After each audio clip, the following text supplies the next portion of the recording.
get you up to speed on the latest in sports. I'm Sean Yao. Gilas Pilipinas is back from what it considered as a successful training camp in Europe. Marty Bautista with the details. Gilas Pilipinas has returned to the country last night after more than 2 weeks in Europe for a training camp.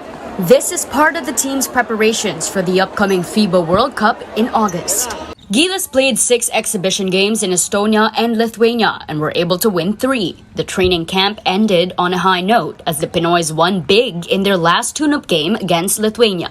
Veteran Kiefer Ravena says the team is much more in condition now compared to when they flew out to Europe. Night and day in terms of difference. Parang ang laking bagay nang nagsama-sama talaga kami. We were able to make the most out of the experience of playing against European teams, and so far so good. Meanwhile, Gilas' coaching staff have big decisions to make following the injuries of key players Scotty Thompson and Dwight Ramos. Thompson fractured his shooting hand in practice, while Ramos is dealing with a knee injury that has sidelined him in the last few tune-up games.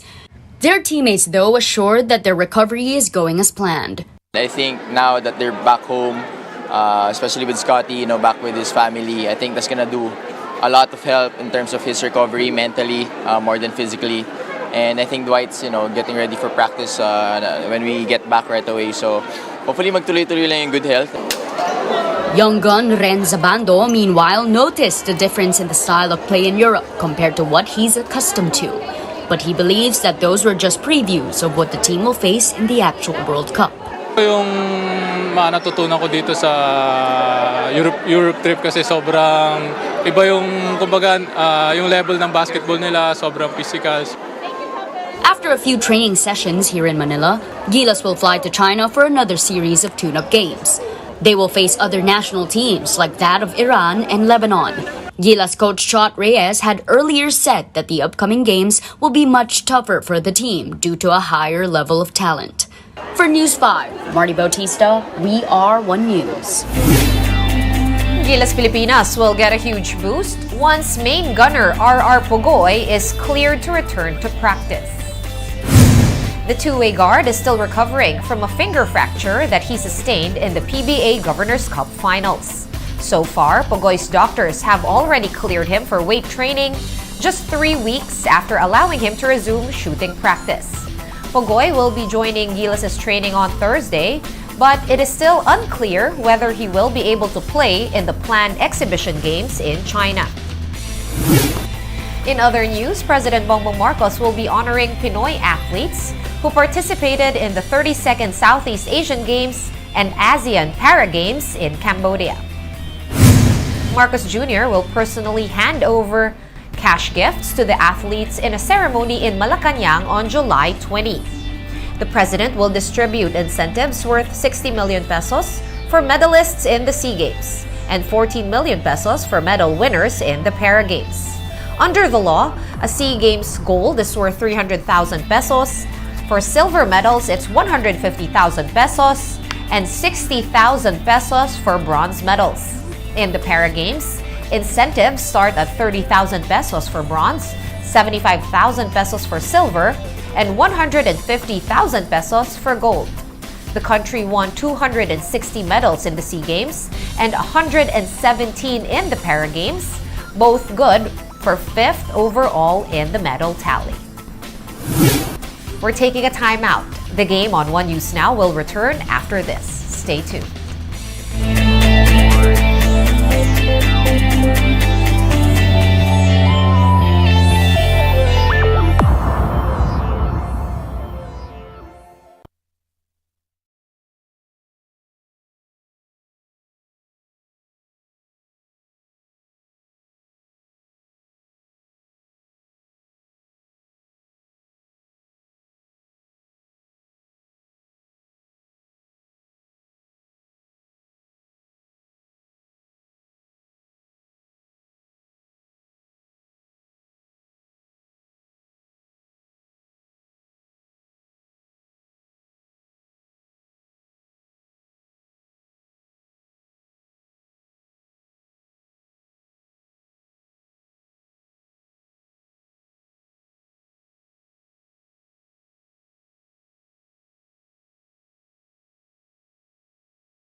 still watching the game on One News now. I'm Sean Yao.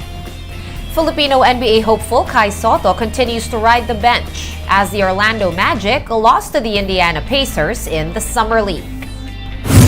Sotto still did not get the call in Orlando's second game of the preseason showcase. He continued to watch from the bench as the Magic got beaten by the Pacers 108-86. Magic coach Dylan Murphy kept his rotation to 11 players, most of whom are draft picks and contracted players. Orlando has at least 2 games left in the Summer League. From a pastime to an exciting high-energy sport, that is the goal now for World Chase Tag. The game's founder wants to take it from the backyard to an actual arena. The details in this Bloomberg Quick Take. Welcome to the WCT6 Pan American Championship!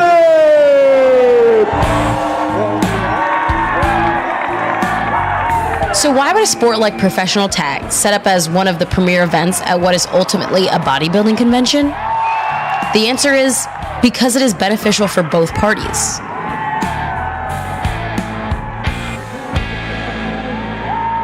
It's really fun because people are interested in all these new things. So here's a new sport, here's something new and exciting, and anyone can do it, so everyone can participate. So right now, World Chase Tag is focused on exposing the sport to as many eyeballs as possible. But the sport has come a long way since its beginnings in a backyard in England. I have a son who is really, he was kind of athletic, but he didn't like the normal sports. This is Christian DeVoe, the founder and CEO of World Chase Tag, and also hype man in training. I looked into patenting this timing system. It turned out that you could patent it, and that was what sort of kick-started everything really. From there, me and my son started a meetup group, in Hyde Park. Those park meetups turned into gym meetups. And then we decided to just do our first event, We were lucky because they have a lot of good athletes in London. And by athletes, he's referring to parkour athletes. You know, the ones that do stuff like this?